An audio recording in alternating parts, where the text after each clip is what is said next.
Capítulo 1. Bases de la ontología del lenguaje. Estamos participando en una transformación histórica fundamental. Se está gestando una nueva y radicalmente diferente comprensión de los seres humanos. Este es uno de aquellos acontecimientos especiales de la historia que tienen el poder de reconfigurar lo posible y de modificar el futuro. Estamos en el umbral de una nueva era histórica, y los primeros en comprender la naturaleza de este importante cambio podrán ser capaces de emprender caminos que otros encontrarán más difíciles y de obtener ventajas que eventualmente les permitirán convertirse en pioneros y líderes en sus respectivos campos. El nacimiento de la deriva metafísica. La historia suele concebirse como la secuencia de las huellas dejadas por los acontecimientos ocurridos en el pasado. Sin embargo, sabemos que no todos los acontecimientos tienen el mismo impacto sobre el futuro, ni todos los momentos de la historia han sido igualmente fecundos en la producción de nuevas posibilidades. Algunos han sido más importantes que otros y muy pocos han sido capaces de abrir largos periodos históricos para la humanidad. Hace mucho tiempo, una de esas grandes transformaciones históricas tuvo lugar en la antigua Grecia. Alrededor del año 700 a.C., fue inventada una nueva forma de comunicación, el alfabeto. Este hecho tuvo consecuencias históricas trascendentales al crear las condiciones a partir de las cuales se generó un tipo de ser humano particular: el hombre y la mujer occidentales. La invención del alfabeto dio origen a cambios fundamentales en la sociedad. Nuestras nociones de educación, de sabiduría y de convivencia social fueron todas profundamente transformadas. Surgieron nuevas prácticas sociales. Los poetas se vieron pronto obligados a ceder a los filósofos la educación de la juventud. Se inventó la democracia. No obstante, los cambios quizás más importantes tuvieron lugar en un área menos visible: en la transformación de nuestras categorías mentales, en la manera en que los seres humanos piensan sobre ellos mismos y sobre el mundo. Antes de la invención del alfabeto, los seres humanos vivían en lo que llamamos un lenguaje del devenir. Lenguaje y acción estaban entonces estrechamente unidos. Se reconocía de manera natural que el hablar tenía el poder de hacer que ciertas cosas sucedieran. Cosas que posiblemente no habrían acontecido de no haber dicho alguien lo que dijo. Los poetas, los responsables entonces de la educación, cumplían con su función de enseñar relatando historias épicas o fábulas, narraciones sobre acciones realizadas por humanos, héroes y dioses. De esta forma se sabía lo que era la piedad, el amor o la perfidia, a través de las acciones realizadas por los personajes de esas historias. Por ejemplo, se accedía a la sabiduría obrando a la manera de aquellos a quienes la comunidad, a través de estos relatos, como en el caso de Ulises, consideraba sabios. Se aprendía la valentía obrando según aquellos que la comunidad, en sus historias, consideraba valientes, como Aquiles. El alfabeto separó al orador, el lenguaje y la acción. Este fue un cambio de gran envergadura. Una vez que un texto estaba escrito, parecía hablar por sí mismo, y para escucharlo, el orador dejaba de ser necesario. A la vez, se produjo un desplazamiento de un lenguaje de acción a un lenguaje de ideas. La reflexión comenzó a suplantar el papel que previamente había tenido el relato de acontecimientos. Con el advenimiento del alfabeto cambió nuestra manera de pensar sobre las cosas. Entonces pasamos a preguntarnos: ¿qué es la sabiduría? ¿Qué es la valentía? Con independencia de las acciones emprendidas por un Ulises o por un Aquiles. Pasamos a hablar de ellas como ideas, no como rasgos propios de las acciones de los sabios y de los valientes. Se hizo posible ahora dejar atrás los relatos épicos. Ya no se necesitaba de la figura de Ulises para hablar de la sabiduría. El relato épico fue progresivamente sustituido por el tratado. La sabiduría dejó de ser la forma como la comunidad caracterizaba las acciones de un personaje particular, como Ulises. Ahora se concebía al personaje de Ulises como una ilustración de la idea de sabiduría, con el interés por la pregunta ¿qué es? ¿Qué se manifiesta en las preguntas? ¿Qué es la sabiduría? ¿O qué es la valentía? El énfasis se pone no en las acciones, sino en el ser de las cosas. Con ello se abandona el lenguaje del devenir, del pasado, y se transita hacia una nueva forma del lenguaje, el lenguaje del ser. Esta fue una transformación fundamental y un gran logro histórico. Sobre la base de este nuevo lenguaje del ser, se desataron las fuerzas de la reflexión, las fuerzas del pensamiento racional. Se inventó la filosofía y más adelante el pensamiento científico. El interés por el arte del pensamiento certero desarrolló la lógica. Los principios lógicos nos mostraron la senda del pensamiento válido, la forma de trasladarnos de una idea a otra para alcanzar lo verdadero y esquivar lo falso. Nació así la racionalidad, marca de fábrica del pensamiento occidental. Muy pronto, el poder del pensamiento se hizo evidente. Nos permitió transformar el mundo y destruir a nuestros enemigos. Nos dio la ilusión de que estábamos dominando la naturaleza. Fue como si, habiendo comido el árbol del conocimiento, nos sintiéramos como dioses. Cegados por nuestro éxito, hicimos de un tipo de acción, el pensar, la reina de todas las acciones, y la separamos de todas las demás, consideradas inferiores. La distinción entre la teoría y la práctica estaba consumada. El pensamiento era, dijimos, único y no podía ser comparado con ninguna otra cosa. Las acciones cotidianas eran tratadas de manera subordinada, particularmente cuando no eran conducidas por el pensamiento. Llegamos incluso a olvidar que el pensamiento mismo es una acción. Uno de los aspectos más importantes de esta revolución histórica fue el hecho de que también cambiamos nuestra comprensión de nosotros mismos, nuestra comprensión de los seres humanos. Un ser humano, postulamos, es un ente racional. La razón, sostuvimos, es lo que nos hace humanos diferentes de las otras especies. Si queremos conocer a un ser humano, debemos empezar por conocer su mente, el lugar donde se asienta el pensamiento. Ese es el lugar donde reside el alma, lo que nos hace ser como somos. Poseídos por este nuevo lenguaje del ser, comenzamos a preguntarnos por el ser de todo, incluidos nosotros. Desde el momento en que nos alejamos de la perspectiva del devenir y separamos el lenguaje de la acción, cada vez que nos preguntamos ¿qué es la sabiduría? ¿O qué es un ser humano? Buscábamos respuestas que nos dijeran lo que era inmutable, lo que era incambiable. Cualquiera fuese el objeto de nuestras preguntas, supusimos que el ser era capaz, que el ser era lo no contingente, lo que eludía el devenir histórico, lo que siempre permanecía igual. Cuando encauzamos esta pregunta sobre el ser hacia nosotros mismos, puesto que habíamos supuesto que nuestra alma era una y la misma durante nuestras vidas, también supusimos que nuestro ser era el lado oculto de nosotros mismos y que no cambiaba. Supusimos que todos éramos dueños de un alma inmutable desde el momento de nuestro nacimiento. Pocos desafíos podrían rivalizar con el que está inscrito en los muros del templo de Apolo, en Delfos. Conócete a ti mismo. Desde el instante en que asumimos que éramos de una manera dada e inmutable, lo mejor que podíamos hacer para vivir una vida mejor era empezar a saber cómo éramos, a conocer nuestro ser.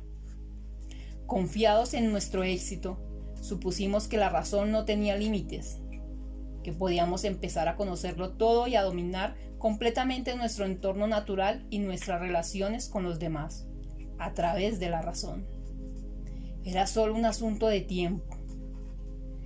El progreso lineal del pensamiento racional por sí mismo una expresión del predominio de la línea en el lenguaje escrito, se convirtió en nuestra medida para adoptar, conforme fue pasando el tiempo, una comprensión lineal del tiempo mismo. No tardamos mucho en suponer que podíamos explicar cualquier cosa. La razón era la clave para asir el ser de las cosas. Asumimos que las cosas son lo que son de acuerdo a su ser. También llegamos a postular, como bien lo hizo notar Isaías Berlin, que para todas las preguntas genuinas existe una y solo una respuesta verdadera, y que estas respuestas son en principio accesibles solo mediante el pensamiento racional. Asumimos, por lo tanto, que los seres humanos eran capaces de conocer mediante la razón el verdadero ser de todo lo que se les rodeaba. El énfasis puesto en el ser de las cosas nos condujo a minimizar el papel jugado por el lenguaje. Nos vimos a nosotros mismos como seres racionales, dotados de un alma inmutable, rodeados de una amplia gama de entidades cuyos seres podíamos descifrar y eventualmente controlar a través del poder de la razón. El lenguaje jugaba un papel pequeño o nulo en la constitución de nosotros mismos y del mundo. Solo nos permitía describir cómo son las cosas, su ser. Supusimos, por lo tanto, que el ser precedía al lenguaje.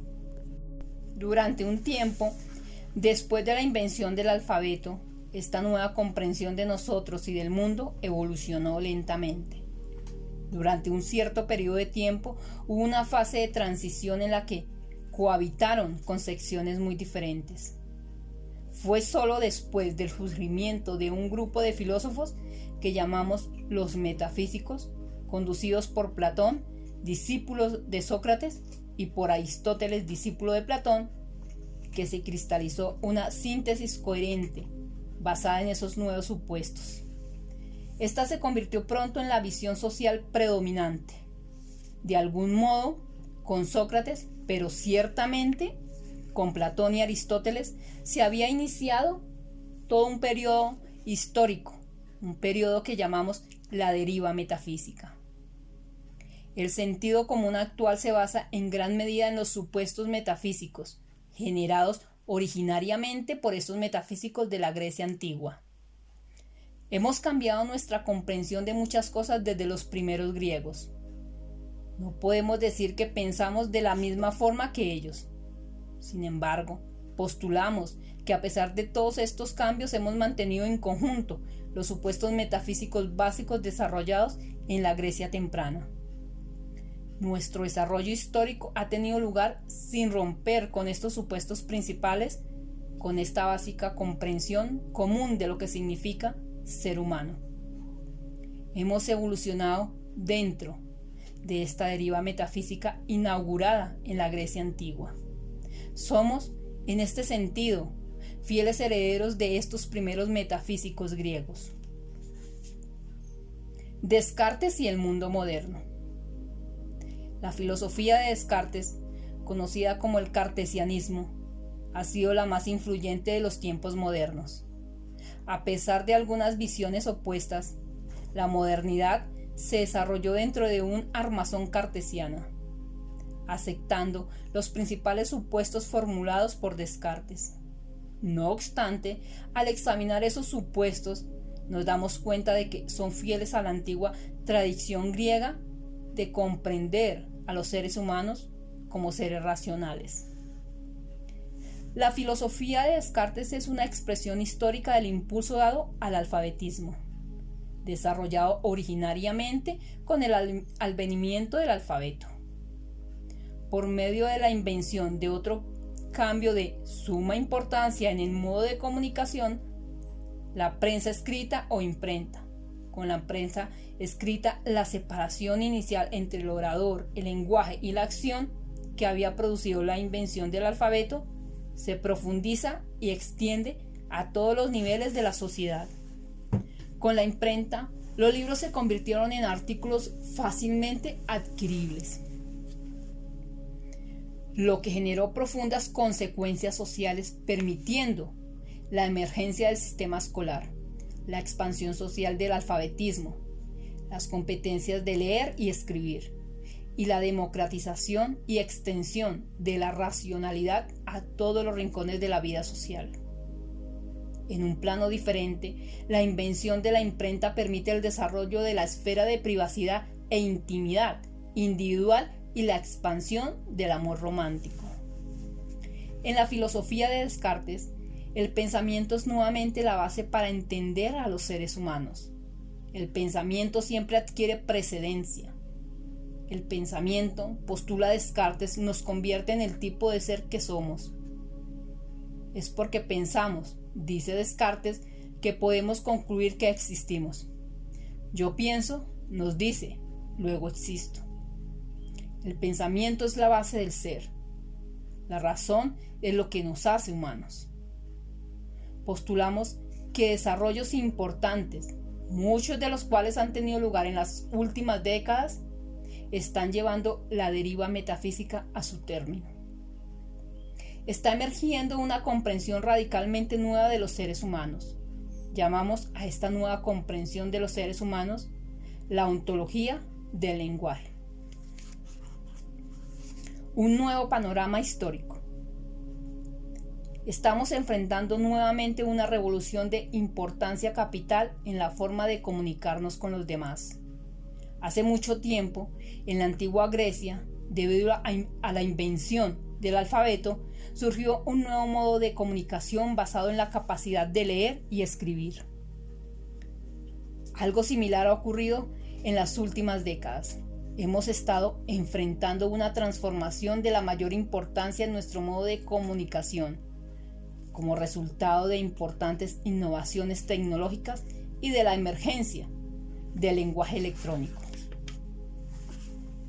La irrupción del lenguaje electrónico comprende un proceso que contiene una profusión de medios de comunicación, que incluye a los antiguos telégrafo y gramófono, el teléfono, el télex, la radio, la televisión, el cine, el aparato de video y el VCR, la fotocopiadora y el fax, junto con las innovaciones en el hardware y el software de las computadoras.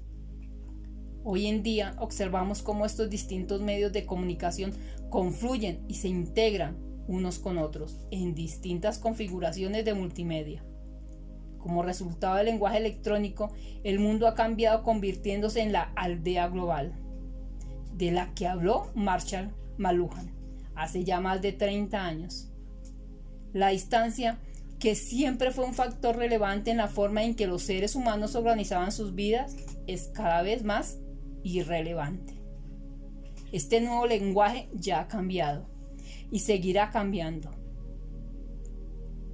La forma en la que convivimos, por otra parte, ha variado. La forma en que ocurre el cambio de la vida humana. Hoy en día el cambio se ha convertido en un aspecto permanente de la vida. Nada permanece igual por demasiado tiempo. De hecho, la predominancia del ser está siendo nuevamente, y bajo circunstancias muy diferentes, sustituida por la del devenir. Estas nuevas condiciones históricas están llevando al observador metafísico, que hemos sido por tanto tiempo, hasta sus mismos límites. La metafísica se aproxima a su agotamiento histórico. Como ocurrió en la antigua Grecia, este cambio en la forma de comunicarnos con los demás, basado esta vez en la emergencia del lenguaje electrónico, está también afectando profundamente nuestra forma de pensar sobre nosotros y sobre el mundo. La fortaleza metafísica también ha sido sacudida por dentro, a través de la emergencia de nuevas concepciones, nuevos pensamientos, nuevas teorías. Han ocurrido importantes desarrollos conceptuales en campos tan diversos como la filosofía, las ciencias biológicas, la lingüística y las llamadas ciencias humanas. De un modo u otro, estos desarrollos desafían los viejos postulados que constituyen el núcleo del programa metafísico. En el campo de la filosofía, consideramos que existen 3 desarrollos mayores que desafían el programa metafísico. El primero y quizás el más importante, es la filosofía de Friedrich Nietzsche. Nietzsche nos ha entregado la más fuerte crítica a la comprensión del alma humana. Fue el primer filósofo en situarse fuera del marco metafísico y en cuestionar seriamente sus supuestos básicos. El segundo es la fenomenología existencial de Martin Heidegger y su crítica a los supuestos del cartesianismo, según los cuales los seres humanos son primariamente seres racionales. El tercero corresponde al segundo periodo de la filosofía de Luigi Wittgenstein, que nos ha ofrecido una comprensión del lenguaje radicalmente nueva. Cada uno de estos filósofos ha sido seguido por otros cuyas contribuciones no podemos desconocer, pero los mencionados han sido los que abrieron las puertas que otros cruzarían. Basada en estas nuevas contribuciones, la filosofía entera se ha trastornado enormemente durante este siglo. Este proceso ha sido llamado el giro lingüístico, pues el lenguaje pareciera haber tomado el lugar de privilegio que por siglos ocupara la razón. En el campo de las ciencias biológicas también ha tenido lugar importantes desarrollos. Hemos visto, por ejemplo, cómo a nivel de la biología teórica se ha postulado que el rasgo básico que distingue a la especie humana de otras es el lenguaje humano. Este postulado fue establecido por Ernst Mayr y principios de los años 60. Sin embargo, es sobre todo en el área que ha evolucionado desde el pensamiento sistémico donde la relación entre los seres humanos y el lenguaje ha sido explorada aún más profundamente. En este dominio cabe destacar la valiosa contribución del biólogo chileno Humberto Maturana. Finalmente, cabe mencionar también los importantes logros en el campo de la psicología sistémica, la antropología, la sociología y la lingüística. En cada una de estas disciplinas, el hilo conductor ha sido el reconocimiento de la importancia del lenguaje en la comprensión de la vida humana. La ontología del lenguaje intenta reunir todos estos desarrollos diferentes y a menudo aparentemente contradictorios en una unidad y una síntesis coherentes. Apunta hacia la creación de una base desde la cual podamos observar los fenómenos humanos a partir de una perspectiva no metafísica. ¿Qué entendemos por ontología? Tomamos prestado el término ontología de una tradición muy específica y le otorgamos un sentido particular. Es muy importante que comprendamos esto para evitar usar el término en un sentido metafísico. Para los antiguos griegos que acuñaron el término ontología, esta significaba nuestra comprensión general del ser en tanto tal. La ontología griega estaba, en consecuencia, enmarcada dentro del programa metafísico. Por lo tanto, si tomamos el término ontología en su antiguo sentido clásico, nos encontramos atrapados en la antigua metafísica de la que precisamente queremos alejarnos y con la cual procuramos romper. Nuestro uso del término ontología arranca en el doble sentido de que emana y se aparta de la tradición inaugurada por el filósofo alemán Martin Heidegger. Para Heidegger, la ontología se relaciona con su investigación acerca de lo que llamaba el Dasein, que podemos sintetizar como el modo particular de ser como somos los seres humanos. En este sentido, la ontología hace referencia a nuestra comprensión genérica, nuestra interpretación de lo que significa ser humano. Cuando decimos de algo que es ontológico, hacemos referencia a nuestra interpretación de las dimensiones constituyentes que todos compartimos en tantos seres humanos y que nos confieren una particular forma de ser. En este sentido, la ontología, nuestra comprensión de lo que significa ser humano, no implica necesariamente la adopción de una perspectiva metafísica. Podemos tener una ontología metafísica, como la tuvieron los metafísicos griegos, pero podemos también generar ontologías no metafísicas, como lo reivindica la ontología del lenguaje. Permítasenos establecer un postulado inicial en relación con lo que llamamos ontología. Sostenemos que, hagamos lo que hagamos, digamos lo que digamos, siempre se revela en ello una cierta comprensión de lo que es posible para los seres humanos y, por lo tanto, una ontología subyacente. Cada vez que sostenemos algo, sea esto lo que sea, lo dicho descansa en supuestos sobre lo que es posible para los seres humanos, aunque se trate meramente el supuesto de que, como seres humanos que somos, nos es posible sostener aquello que estamos diciendo. Tomemos un ejemplo. Cuando decimos la manzana es roja, estamos suponiendo que, como el ser humano que somos, podemos determinar de qué color es la manzana. Toda acción, todo decir, presupone un juicio sobre lo que, como a seres humanos, nos es posible. Por lo tanto, cada vez que actuamos, cada vez que decimos algo, no solo se manifiesta el objeto sobre el cual actuamos o aquello a lo que nos referimos al hablar. Se manifiesta también una determinada interpretación de lo que significa ser humano y, por lo tanto, una ontología en el sentido que le conferiéramos al término. Si se acepta lo anterior, se deduce que cualquier postulado que hagamos sobre el ser en general o sobre otros seres distintos de los seres humanos, como está involucrado en el sentido clásico del término ontología, está basado a fin de cuentas en una comprensión subyacente del ser que formula ese postulado. Consecuentemente, la ontología, tal como la hemos definido en cuanto a comprensión de lo que significa ser humano, sienta las bases para la antigua noción de la ontología como comprensión general del ser. Lo dicho puede ser resumido en los siguientes términos. Cada planteamiento hecho por un observador nos habla del tipo de observador que ese observador considere que es. Este es un principio fundamental en nuestro acercamiento al tema. Podemos no darnos cuenta de que al hablar o al actuar estamos revelando esos supuestos ontológicos subyacentes, pero lo hacemos a pesar de todo. Una vez que comprendemos lo anterior, nos percatamos de que, para hacer cualquier planteamiento, hacemos implícitamente un planteamiento sobre cómo somos en tanto seres humanos.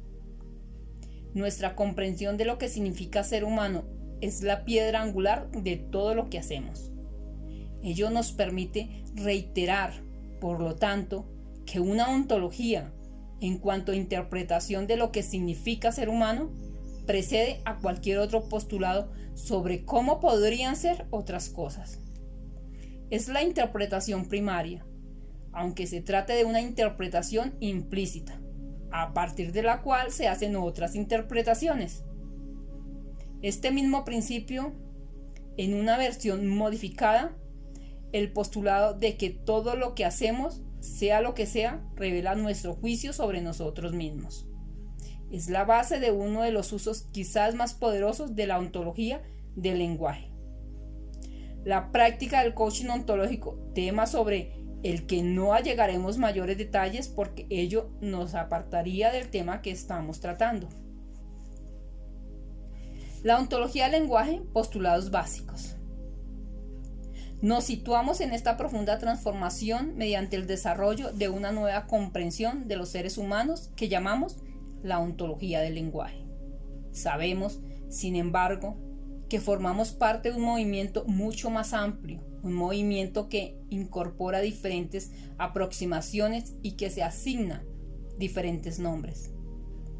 Como ya lo mencionamos, están ocurriendo cambios muy importantes en casi todos los campos de la vida humana, en la filosofía, las ciencias naturales, las ciencias humanas, la política, la espiritualidad, las artes, las nuevas inquietudes ecológicas, etc. Desarrollos que tienen grandes afinidades y lazos entre sí.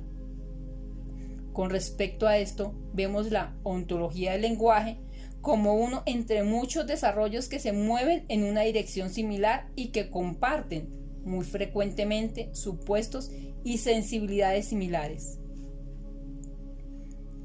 Si tuviésemos que considerar el núcleo central de la ontología del lenguaje en un conjunto reducido de premisas, nos inclinaríamos por rescatar 3 postulados básicos y 3 tesis o principios generales. Ellos contienen, pensamos, lo que es fundamental en esta particular forma de interpretar los seres humanos. Ellos representan lo que llamaríamos la armazón básica del claro, en el cual se constituye un nuevo observador de los fenómenos humanos. A esta noción de claro nos referimos en alguna otra oportunidad. Baste decir ahora que se trate de un término tomado prestado de Heidegger, al que conferimos un fuerte sentido heraclitáneo. Con él simplemente aludimos a las condiciones básicas a través de las cuales el lenguaje constituye un particular observador del mundo y del fenómeno humano. Los 3 postulados básicos de la ontología del lenguaje serán tratados en esta sección. Ellos son los siguientes. Primero, interpretamos a los seres humanos como seres lingüísticos. Segundo, interpretamos al lenguaje como generativo. Tercero, interpretamos que los seres humanos se crean a sí mismos en el lenguaje y a través de él. Examinemos a continuación cada uno de estos postulados con mayor detalle. Primer postulado. Interpretamos a los seres humanos como seres lingüísticos.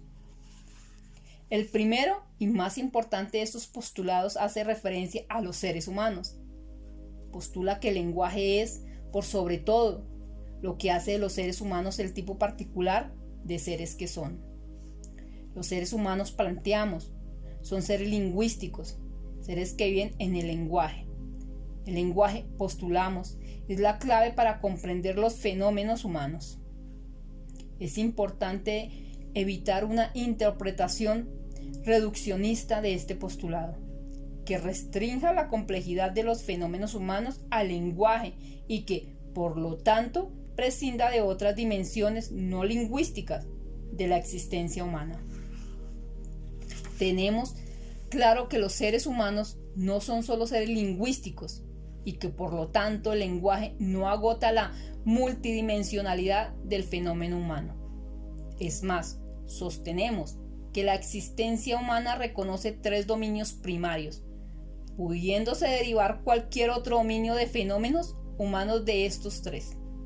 Sin entrar a desarrollar este tema en esta ocasión, es importante identificar estos 3 dominios primarios. Ellos son el dominio del cuerpo, el dominio de la emocionalidad y el dominio del lenguaje. Cada uno de estos dominios abarca fenómenos diferentes que no permiten su reducción a otro, sin sacrificar con ello la especificidad de los fenómenos a que cada uno da lugar. La autonomía de estos 3 dominios primarios no impide estrechas relaciones de coherencia entre ellos. Ello implica que los fenómenos que tienen lugar, por ejemplo, en el dominio emocional, emociones, son coherentes con los que podremos detectar a nivel del cuerpo, posturas, y del lenguaje, lo que se dice o se escucha. Estas relaciones de coherencia habilitan la posibilidad de efectuar reconstrucciones de los fenómenos propios de cada dominio a través de cualquiera de los otros 2. Si reconocemos 3 dominios primarios, de los cuales el lenguaje es solo uno, ¿por qué entonces postulamos la prioridad del lenguaje? ¿Por qué sostenemos que lo que nos hace ser como somos en cuanto seres humanos es el lenguaje? ¿Por qué? Por cuanto es precisamente a través del lenguaje que conferimos sentido a nuestra existencia, y es también desde el lenguaje que nos es posible reconocer la importancia de dominios existenciales no lingüísticos. Incluso cuando apuntamos a los dominios del cuerpo y la emocionalidad, los dos dominios primarios no lingüísticos, no podemos sino hacerlo desde el lenguaje. Toda forma de conferir sentido, toda forma de comprensión o de entendimiento pertenece al dominio del lenguaje. No hay un lugar fuera del lenguaje desde el cual podamos observar nuestra existencia. Es precisamente a través del mecanismo de la reconstrucción lingüística mencionado arriba como logramos acceso a los fenómenos no lingüísticos. La experiencia humana, lo que para los seres humanos representa la experiencia de existencia, se realiza desde el lenguaje. El lenguaje representa para los seres humanos, en el decir de Nietzsche, una prisión de la cual no pueden escapar, o en el decir de Heidegger, la morada de su ser. Los seres humanos habitan en el lenguaje. Segundo postulado. Interpretamos al lenguaje como generativo. Las consecuencias del postulado anterior, en el sentido de que somos seres lingüísticos, solo pueden ser plenamente extraídas en la medida en que seamos capaces de modificar radicalmente nuestra concepción tradicional del lenguaje. Por siglos hemos considerado al lenguaje como un instrumento que nos permite describir lo que percibimos, el mundo exterior, o expresar lo que pensamos o sentimos, nuestro mundo interior. Esta concepción hacía el lenguaje una capacidad fundamentalmente pasiva o descriptiva. El lenguaje, se suponía, nos permitía hablar sobre las cosas. La realidad se asumía, antecedía al lenguaje y éste se limitaba a dar cuenta de ella. En alguna parte hemos llamado a esta una concepción contable del lenguaje. Nuestro segundo postulado se hace cargo, precisamente, de cuestionar la concepción tradicional del lenguaje, apoyado en los avances registrados durante las últimas décadas en el campo de la filosofía del lenguaje. Este postulado reconoce que el lenguaje no solo nos permite hablar sobre las cosas, el lenguaje hace que sucedan cosas. Este segundo postulado abandona la noción que reduce el lenguaje a un papel pasivo o descriptivo. Sostiene que el lenguaje es generativo. El lenguaje, por lo tanto, no solo nos permite describir la realidad, el lenguaje crea realidades. La realidad no siempre precede al lenguaje, este también precede a la realidad. El lenguaje, postulamos, genera ser. Tendremos oportunidad de volver sobre este punto. Es importante advertir, sin embargo, que no estamos diciendo que todo lo que existe solo existe en el lenguaje. No estamos negando de la existencia de una así llamada realidad externa, independiente del lenguaje, pero de tal realidad externa en cuanto externa e independiente del lenguaje no podemos hablar. Todo de lo que hablamos se encuentra por definición dentro del dominio del lenguaje. ¿Cómo podríamos hablar sobre lo que es externo a nosotros sin negar con ello esa misma externalidad? Tal como lo hemos sostenido anteriormente, la forma que una realidad externa, cuya existencia, insistimos, no podemos negar, existe para nosotros, sigue siendo lingüística. Una vez que algo se convierte en parte de nuestras vidas, una vez que la realidad externa existe para nosotros, dejó de ser externa y la forma en que existe para nosotros es en el lenguaje. Por lo tanto, repitamos, no estamos diciendo que el lenguaje genera todo lo que existe. Esto haría del silencio y la nada lo mismo, y obviamente no lo son. No podemos sostener que aquello de lo que no hablamos no existe. Al postular que el lenguaje es generativo, estamos sosteniendo que el lenguaje es acción. Tal como lo afirmáramos anteriormente, sostenemos que a través del lenguaje no solo hablamos de las cosas, sino que alteramos el curso espontáneo de los acontecimientos, hacemos que cosas ocurran. Por ejemplo, al proponerle algo a alguien o al decirle sí, no o basta a alguien, Intervenimos en el curso de los acontecimientos. Basta pensar en las infinitas oportunidades en las que una persona, un grupo, un país cambiaron de dirección y alteraron su historia porque alguien dijo lo que dijo. De la misma manera reconocemos que la historia individual o colectiva hubiese podido ser tan diferente de lo que fue si alguien hubiese callado, si no hubiese dicho lo que dijo. El lenguaje, planteamos, no es una herramienta pasiva que nos permite describir cómo son las cosas. El lenguaje es activo, por medio de él participamos en el proceso continuo del devenir. Así como sostuvimos que para comprender cabalmente lo que estaba involucrado en nuestro postulado de que los seres humanos son seres lingüísticos, era necesario modificar nuestra comprensión del lenguaje. De la misma forma sostenemos ahora que para comprender lo que está involucrado en la premisa de que el lenguaje es acción, deberemos también modificar nuestra concepción tradicional sobre la acción. Esta tarea, sin embargo, la emprenderemos más adelante. Es importante, sin embargo, reconocer que en su núcleo básico la ontología del lenguaje descansa en una modificación del significado de tres términos: seres humanos, lenguaje y acción. Al sostener que el lenguaje es acción, estamos señalando que el lenguaje crea realidades. Vemos esto de muchas maneras: al decir lo que decimos, al decirlo de un modo y no de otro, o no diciendo cosa alguna, abrimos o cerramos posibilidades para nosotros mismos y muchas veces para otros. Cuando hablamos, modelamos el futuro, el nuestro y el de los demás. A partir de lo que dijimos o se nos dijo, a partir de lo que callamos, a partir de lo que escuchamos o no escuchamos de otros, nuestra realidad futura se moldea en un sentido o en otro. Pero además de intervenir en la creación del futuro, los seres humanos modelamos nuestra identidad y el mundo en que vivimos a través del lenguaje. La forma como operamos en el lenguaje es el factor quizás más importante para definir la forma como seremos vistos por los demás y por nosotros mismos. Descubriremos pronto cómo la identidad personal, la nuestra y la de los demás, es un fenómeno estrictamente lingüístico, una construcción lingüística. Lo mismo sucede con el mundo en que vivimos. Poblado de entidades, relaciones, acciones y eventos, nuestro mundo se constituye en el lenguaje.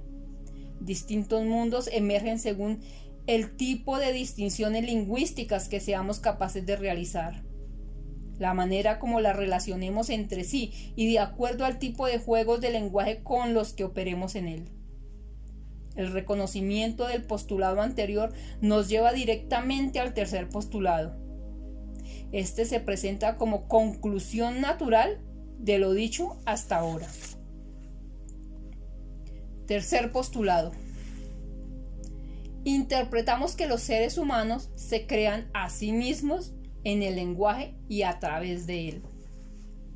Una vez unidos estos primeros postulados, emerge una nueva comprensión de los seres humanos. Desde nuestra tradición, se asume normalmente que cada individuo nace dotado de una particular forma de ser, que cada uno, en consecuencia, posee una manera de ser permanente, fija o inmutable, muchas veces llamada el alma. La vida, desde esta perspectiva, es un espacio en el cual esta forma de ser, de la que presumiblemente estaríamos dotados desde el nacimiento, se revela y despliega. La vida, por lo tanto, nos permite descubrir cómo somos realmente. La ontología del lenguaje asume una posición radicalmente diferente. Ella sostiene que la vida es, por el contrario, el espacio en el que los individuos se inventan a sí mismos. Como nos dice Nietzsche, en el ser humano la criatura y el creador se unen. Sujetos a condicionamientos biológicos y naturales, históricos y sociales, Los individuos nacen dotados de la posibilidad de participar activamente en el diseño de su propia forma de ser. El ser humano no es una forma de ser determinada ni permanente. Es un espacio de posibilidad hacia su propia creación. Y aquello que lo posibilita es precisamente la capacidad generativa del lenguaje. A partir de las bases de condicionamiento mencionadas, los individuos tienen la capacidad de crearse a sí mismos a través del lenguaje. Nadie es de una forma de ser determinada, dada e inmutable, que no permita infinitas modificaciones. Es una interpretación que nos permite conferirnos sentido como seres humanos de una manera poderosa. Sobre todo, esta interpretación nos permite ganar dominio sobre nuestras propias vidas, a jugar un papel activo en el diseño del tipo de ser en el que quisiéramos convertirnos. Esta es la promesa que nos formula la ontología del lenguaje para el futuro. Lo que merece a estas alturas ser destacado, sin embargo, ya que es una fuente frecuente de malentendidos, es que el lenguaje no es, como se ha visto, el foco ni la preocupación principal de la ontología del lenguaje. Su interés principal son los seres humanos. Esto distingue a la ontología del lenguaje de disciplinas como la lingüística y la filosofía del lenguaje. Aunque haya sido fuertemente influenciada por ambas, la ontología del lenguaje tiene un objetivo de estudio diferente. La lingüística y la filosofía del lenguaje tienen al lenguaje como preocupación principal. El foco de atención de la ontología del lenguaje son los seres humanos.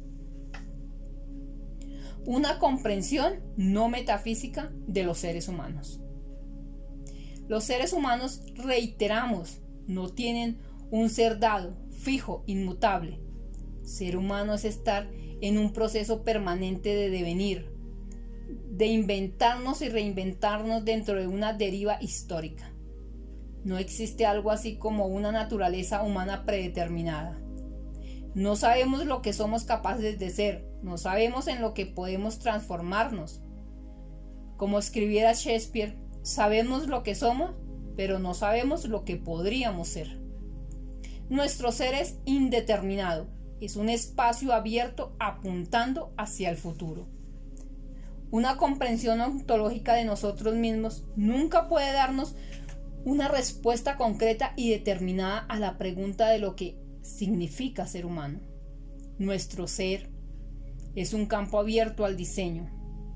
Lo que una aproximación ontológica puede entregarnos son solo algunas distinciones generales que sirven como parámetros para definir una estructura básica de posibilidades en este proceso abierto del devenir. No puede proveer ni más ni menos que eso. Esta estructura general de posibilidades que compartimos todos en tantos seres humanos es lo que Martin Heidegger llamó el Dasein, el ser en el mundo que somos. Ontología es la indagación en el Dasein. La filosofía de Heidegger nos proveyó de un importante punto de partida. Sin embargo, fue solo tardíamente en su desarrollo intelectual, cuando la mayor parte de su trabajo ontológico ya estaba hecho, que Heidegger se abrió al reconocimiento de que para entender lo que significa ser humano debemos recurrir al lenguaje. Los seres humanos, reconoció Heidegger, habitan en el lenguaje. Los seres humanos se inventan a sí mismos en el lenguaje. Somos una construcción lingüística que, vista desde una óptica metafísica, pareciera oscilar entre la realidad y la ficción, una especie de burbuja lingüística. Quizás los dos filósofos más importantes que han visto de esta manera el alma humana hayan sido Heráclito y Nietzsche. Heráclito vivió en la Grecia antigua mucho antes de la emergencia de los metafísicos. Cuando leemos a Platón y a Aristóteles nos damos cuenta de que tenían como su principal oponente a Heráclito. La metafísica, de alguna manera, fue un intento por probar que Heráclito estaba errado. Si queremos superarla, puede que sea hora de volver a sus enseñanzas. Nietzsche ha sido considerado por mucho tiempo una especie de paria filosófico, un proscrito, un pensador sacrílego, un iconoclasta. Muy poca gente entendió realmente lo que estaba diciendo. A muchos les pareció que Nietzsche se contradecía muy a menudo. Llegó a la filosofía a través de la filología, una disciplina que se interesa por el lenguaje y, en su caso, por el estudio de las lenguas y la literatura de los antiguos griegos y romanos. Esto le permitió contactarse muy tempranamente con el trabajo de los presocráticos, los filósofos que vivieron antes de Sócrates, Platón y Aristóteles. Una vez que Nietzsche tomó contacto con el pensamiento de Heráclito, comprendió que en él estaba presente una perspectiva totalmente diferente de la que ofrecía el programa metafísico. Declaró a Heráclito su mentor.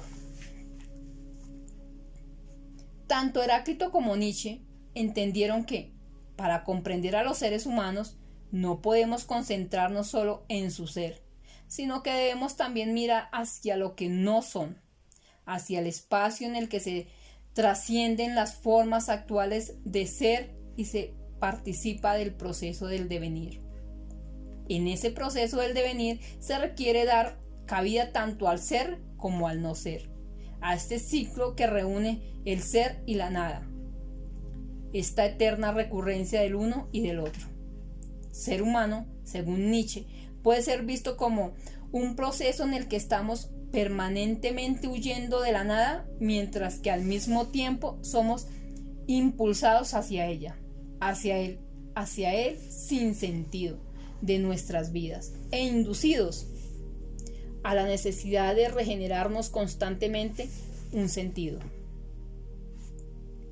Estamos, como dijo Heráclito, en un proceso de flujo constante, nunca permaneciendo iguales, cambiando continuamente como lo hace un río. Y como un río no podemos comprender cómo somos si solo nos concentramos en nuestro lado del ser. Un río siempre envuelve esta tensión entre lo lleno y lo vacío, entre el ser y el no ser. Si solo nos fijamos en lo lleno, ya no tenemos un río, sino que un lago, un estanque o incluso un pantano. Si solo nos fijamos en lo vacío, también dejamos de tener un río. Tenemos ahora un canal seco, sin movimiento, sin vida propia. Ser, verdad y poder. El papel del observador. Es importante hacer un alcance sobre la forma utilizada para presentar nuestros tres postulados básicos. Teníamos dos maneras distintas de presentarlos. Podríamos haber dicho, por ejemplo, que nuestro primer postulado es que los seres humanos son seres lingüísticos. Hemos escogido, sin embargo, no hacerlo así. Si lo hubiéramos dicho de esa manera, habríamos asumido, sin decirlo, que los seres humanos podemos postular cómo son los seres humanos. Habríamos, por lo tanto, asumido que podemos dar cuenta y acceder al ser de las cosas, en este caso los seres humanos. De hecho, sostenemos lo contrario. Pensamos que nunca podemos decir cómo las cosas realmente son, solo podemos decir cómo nosotros las interpretamos o consideramos. Por lo tanto, en vez de plantear cómo son las cosas, escogimos hablar de cómo interpretamos que son. Es importante no olvidar, como siempre nos lo recuerda Maturana, que todo lo dicho siempre es dicho por alguien, y en lo posible no esconder al orador tras la forma en que son dichas las cosas. Esta es una trampa que permanentemente nos tiende el lenguaje, permitiéndole a la persona que habla esconderse detrás de lo que está diciendo. Advertimos también al lector que el cuidado que hemos tenido en esta oportunidad para reconocer el carácter interpretativo de lo que sostenemos será muchas veces sacrificado en el texto, en beneficio de facilitar la lectura.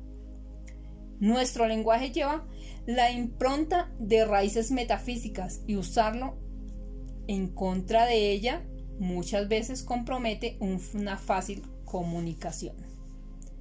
El reconocimiento de lo dicho nos conduce a la primera tesis o principio general de la ontología del lenguaje.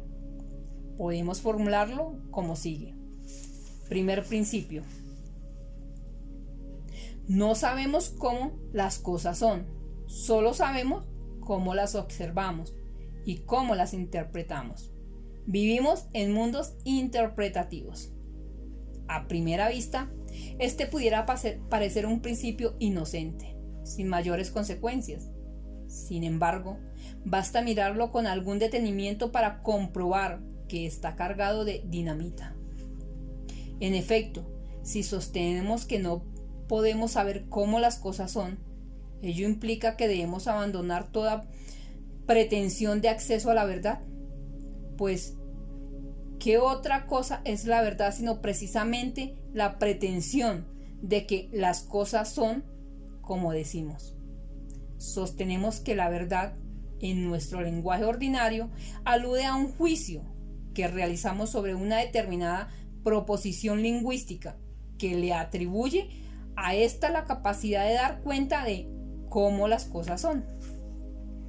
Ser y verdad son dos pilares fundamentales y mutuamente dependientes de la armazón metafísica. Verdad y acceder al ser son dos formas de referirse a lo mismo. Si por lo tanto se bloquea el acceso al ser, al cómo las cosas son, se bloquea simultáneamente cualquier pretensión de acceso a la verdad. Nietzsche, hablando sobre la relación entre pensamiento y ser, sostiene: Parménides dijo, no se puede pensar el no ser colocándonos en el extremo opuesto. Decimos, todo aquello que puede ser pensado es con seguridad ficticio. Si examinamos el postulado que afirma nuestra capacidad de acceder al ser de las cosas y por lo tanto a la verdad, nos encontramos de inmediato con múltiples dificultades. Tomemos a modo de ejemplo algunas situaciones. Maturana ha argumentado convincentemente sobre las dificultades que encontramos al suponer que nuestras percepciones corresponden a las entidades que pueblan nuestro mundo exterior. Nuestras percepciones, nos señala, resultan y no pueden sino resultar de las condiciones propias de nuestra estructura biológica y no de los rasgos de los agentes perturbadores de nuestro medio. En otras palabras, los seres humanos no disponemos de mecanismos biológicos que nos permitan tener percepciones que correspondan a cómo las cosas son. Los sentidos, por lo tanto, no nos proporcionan una fiel representación de cómo las cosas son, independientemente del observador que las percibe. ¿Implica lo anterior negar lo que la filosofía ha llamado el mundo exterior? ¿Significa esto que debemos negar la existencia de un medio y de aquello que lo puebla? Obviamente no. Negar que podemos conocer cómo las cosas son no implica negar su existencia, sean ellas lo que sean. Se trata solo de negar el que podamos conocerlas en lo que realmente son, independientemente de quién las observa. Es importante reconocer que desde hace ya mucho tiempo la lógica moderna se ha distanciado de la noción de verdad relacionada con nuestra capacidad de aprehensión del ser de las cosas. Para la lógica moderna, las cuestiones de verdad se limitan a asegurar la coherencia interna entre distintas proposiciones. Ello implica que solo podemos hablar de verdad al interior de determinados sistemas de proposiciones. Lo que no podemos hacer es asegurar la verdad del sistema en cuanto tal, por cuanto todo sistema de conocimiento descansa en supuestos que no son parte del sistema en cuestión, y el sistema del cual tales supuestos forman parte descansa a su vez en supuestos que nuevamente tampoco pertenecen a dicho sistema, y así sucesivamente. La verdad, por lo tanto, es simplemente un juego lógico de coherencias internas dentro de un sistema dado. En este contexto, decir que algo es verdadero solo equivale a sostener que es coherente con otras proposiciones que aceptamos como válidas. Esto muestra la circularidad del reconocimiento como lo reconociera la hermenéutica. El cuestionamiento de la capacidad de los seres humanos de acceder a la verdad plantea de inmediato dos desplazamientos significativos. El primero de ellos implica que el centro de la gravedad en materias de conocimiento se desplaza desde lo observado, el ser de las cosas, hacia el observador. El conocimiento revela tanto sobre lo observado como sobre quien lo observa.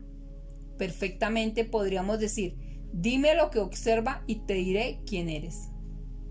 Esta es precisamente una de las premisas centrales de la disciplina que hemos bautizado con el nombre de coaching ontológico. Ella descansa en la capacidad de observar lo que alguien dice, con el propósito no solo de conocer aquello de lo cual se habla, sino de conocer e interpretar el alma, entendida como la forma particular de ser de quien habla. Sostenemos que lo que acabamos de señalar representa una de las intuiciones más geniales de la filosofía de Nietzsche. Este siempre procura establecer la conexión entre las interpretaciones y el intérprete, entre lo dicho y quien lo dice, el orador. Nietzsche siempre busca el hilo de Ariana que permite salir del laberinto del conocimiento, donde habita el minotauro de la verdad, hacia el espacio abierto de la vida. Para comprender la vida, Nietzsche se ve obligado a reconocer el papel fundamental que en esta juegan las emociones. Nietzsche ha sido el gran filósofo de la vida y del mundo emocional. No en vano se ha detenido a examinar las consecuencias que resultan del miedo de los seres humanos a la experiencia de la nada, el nihilismo, y el papel central que en nuestra historia, en nuestras interpretaciones y prácticas, le ha cabido al resentimiento. En segundo desplazamiento tiene que ver con los criterios de discernimiento entre interpretaciones contrapuestas una vez que hemos cuestionado nuestra capacidad de acceder a la verdad. Un primer aspecto que reconocer en esta dirección es que si aceptamos el postulado según el cual no podemos saber cómo las cosas son, ello significa que no podemos sostener que esto mismo que postulamos pueda ser considerado como verdad. Ello equivaldría obviamente a comenzar contradiciendo y por lo tanto invalidando el propio postulado que estamos haciendo. Por desgracia, no hay recurso dialéctico que pueda resolvernos esta contradicción. Cabe entonces preguntarse, si no podemos sustentar que este postulado es verdadero, ¿qué sentido tiene hacerlo? Esta pregunta está estrechamente relacionada con otra. Si, como decimos, no podemos postular la verdad, ¿significa que todo lo que digamos o sustentemos da lo mismo? ¿Significa acaso que todo está igualmente permitido? ¿Significa que cualquier proposición, cualquier interpretación es equivalente a cualquier otra? En otras palabras, ¿es la verdad el único criterio de que disponemos para discernir entre proposiciones o interpretaciones diferentes? ¿Es la verdad el único juego disponible? O dicho incluso de otra forma, ¿cuál es el precio que debemos pagar si optamos por sacrificar el supuesto de que los seres humanos somos capaces de acceder a la verdad? ¿Qué perdemos? ¿Qué se gana? De hecho, aunque estas últimas puedan parecernos preguntas prosaicas o utilitarias, son aquellas con las que nos sentimos más cómodas. Ello porque sitúan el problema en el terreno mismo en que tales preguntas requieren desde nuestra perspectiva ser contestadas. el terreno de la pragmática. Sostenemos que al sacrificar el criterio de la verdad, no quedamos desprovistos de otros criterios de discernimiento para discriminar entre distintas interpretaciones. En una frase, no toda interpretación es igual a cualquier otra. Lo que permite discernir entre diferentes interpretaciones es el juicio que podamos efectuar sobre el poder de cada una de ellas. El tema del poder es uno de los grandes temas de la ontología del lenguaje, como también lo fuera de la filosofía de la de Nietzsche. Debemos advertir, sin embargo, que para entender adecuadamente la cuestión del poder será necesario efectuar algunos desarrollos que todavía no hemos realizado. Ello no obsta, sin embargo, para que podamos apuntar hacia aquello que está involucrado cuando hablamos de poder. El lenguaje, sostenemos, no es inocente. Toda proposición, toda interpretación abre y cierra determinadas posibilidades en la vida, habilita o inhibe determinados cursos de acción. A esto nos referimos cuando hablamos del poder de distintas interpretaciones, a su capacidad de abrir o cerrar posibilidades de acción en la vida de los seres humanos. Este es el criterio más importante que podemos utilizar para optar por una u otra interpretación. Cuando cuestionamos nuestra capacidad de acceder a la verdad, una objeción espontánea que encontramos consiste en señalar a la ciencia como una refutación evidente de lo que sostenemos. No podemos desmentir el hecho de que efectivamente estamos habituados a considerar que lo que hace la ciencia es justamente revelar cómo las cosas son. Su poder pareciera residir en ello, pero ello no es sino una determinada interpretación de lo que la ciencia hace, por muy habituados que podamos estar a ella. Maturana y Varela nos sugieren otra interpretación muy diferente, que posee el gran mérito de que prescinde de la innovación a la verdad. Ellos sostienen que lo que caracteriza a las explicaciones científicas de otro tipo de explicaciones es el que las primeras son explicaciones que permiten regenerar los fenómenos que explican. Lo que diferencia, por lo tanto, a las explicaciones científicas es su poder generativo.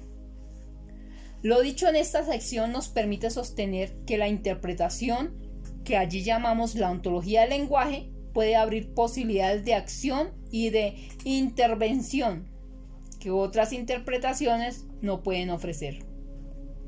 Considerando a los seres humanos como seres lingüísticos y a partir de las sucesivas reinterpretaciones que hacemos a partir de este primer postulado, reivindicamos que abrimos posibilidades de intervención en la vida que están cerradas en otras interpretaciones. Los seres humanos hemos estado demasiado tiempo en disputa sobre la verdad de nuestras interpretaciones. Lo único que está realmente en juego es el poder que resulta de estas interpretaciones, la capacidad de acción para transformarnos a nosotros mismos y al mundo en que vivimos. En su 11ª tesis sobre Marx señala que los filósofos solo se habían dedicado hasta entonces a interpretar el mundo cuando lo que importa es transformarlo. La capacidad de transformación del mundo, replicamos, está asociada al poder de nuestras interpretaciones. Relación entre acción y ser. La tendencia humana a la búsqueda de sentido a la que hemos hecho referencia anteriormente se manifiesta en el lenguaje a través de la invención y adopción de historias sobre nosotros y el mundo. Hemos planteado que lo que somos, nuestra identidad personal, es una construcción lingüística, una historia que fabricamos sobre nosotros mismos, sobre la dirección de nuestras vidas en el futuro y sobre nuestro lugar en una comunidad y en el mundo. Hemos dicho que tanto lo que postulamos ser como lo que postulamos que es el mundo en que vivimos son construcciones lingüísticas. Al revisar los postulados aquí planteados en función de una visión del lenguaje como acción y por lo tanto como generador de realidad y de ser, podemos ahora establecer una importante tesis sobre los seres humanos. La llamaremos el segundo principio de la ontología del lenguaje. Segundo principio. No solo actuamos de acuerdo a cómo somos, y lo hacemos. También somos de acuerdo a cómo actuamos. La acción genera ser. Uno deviene de acuerdo a lo que hace. Al trasladarnos del ser a la acción, nos permitimos entrar en el proceso del devenir y evitamos quedar entrampados en el supuesto metafísico de que el ser es inmutable.